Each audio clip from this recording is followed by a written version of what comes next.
অনেকগুলো একটি কথা জানতে চাই, সেটা হচ্ছে গতকাল রাতে একটা ইউটিউব লাইভে এসেছিলেন বঙ্গবন্ধু আত্মস্বীকৃত খুনি মেজর ডালিম।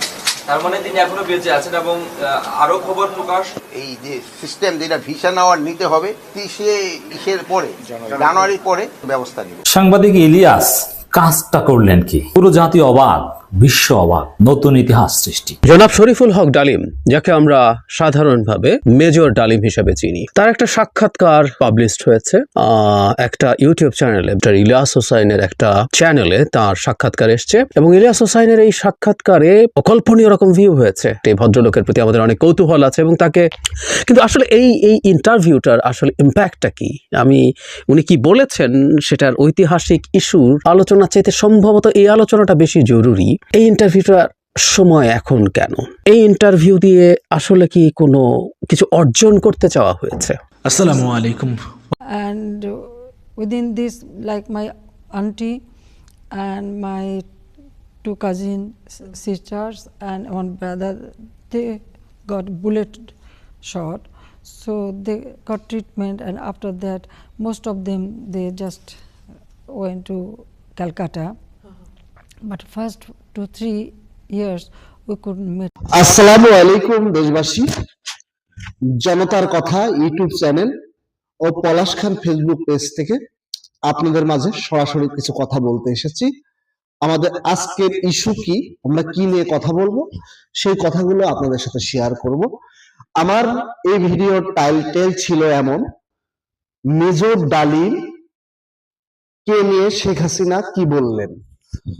এর জবাবে আপনারা ভুল ত্রুটি মাফ করবেন, এই জন্যই আমি টাইটেলটি দিয়েছি যে মেজর ডালিম একতরফা যে কথাগুলো বলে গেলেন, সেই কথাগুলোর পরিপ্রেক্ষিতে প্রধানমন্ত্রী শেখ হাসিনা কি বললেন বা কি বলবে সেটাই নিয়ে কথা। আমি আপনাদের মাঝে এখন যে কথাগুলো বলতে এসেছি, যে স্বাধীনতার প্রায় 50 বছর পর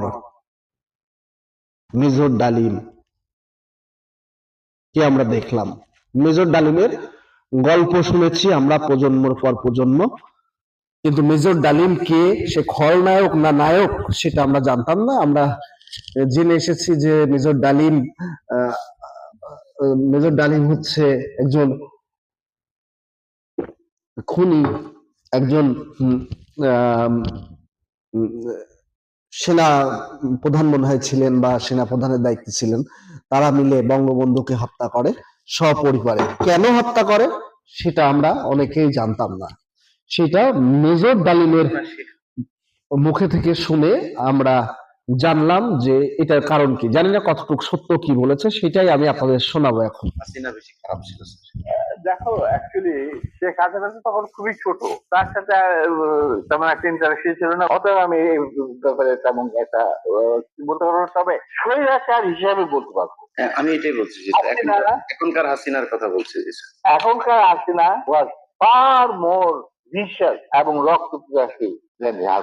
আসুন আমরা এখন যে কথা, রায়না তোমার মোবাইল তো অটো বন্ধ হয়ে গেল, এদিকে আসো।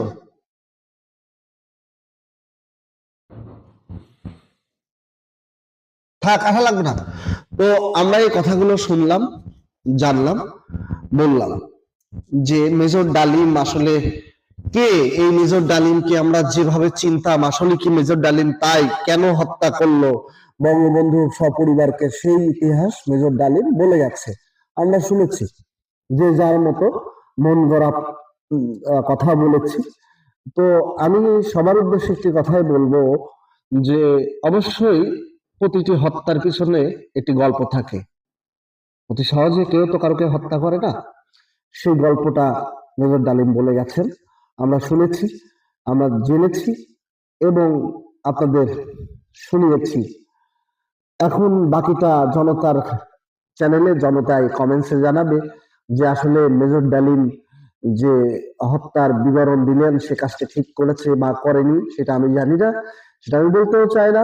এটা জনতার চ্যানেল, জনতাই এটা বলবে, সেটা আমি আপনাদের ইনশিওর করলাম যে জনতা কমেন্টসে বলবে যে মেজর ডালিম রাইট অ্যান্ড রং, মেজর ডালিম নায়ক অল খল নায়ক, নায়ক খলনায়ক, নায়ক না খলনায়ক, এটা জনতা বলবে।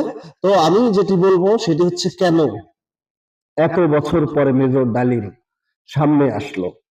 এই শেখ হাসিনা ক্ষমতায় তো এর আগেও ছিল না, অন্য সরকার ছিল, কিন্তু তখন তো মেজর ডালিম সামনে আসেনি। আমরা 111 দেখেছি, আমরা দেখেছি তত্ত্বাবধায়ক সরকারের সময়, তখন কেন সামনে আসলো না মেজর ডালিম? যে বাংলার যে বাংলাদেশ থেকে, নিজের দেশ থেকে এত বছর পর নিজের দেশ থেকে একজন সেনা প্রধান বা সেনা সদস্য কিন্তু প্রচন্ড দেশপ্রেম থাকে আমার জানা মতে।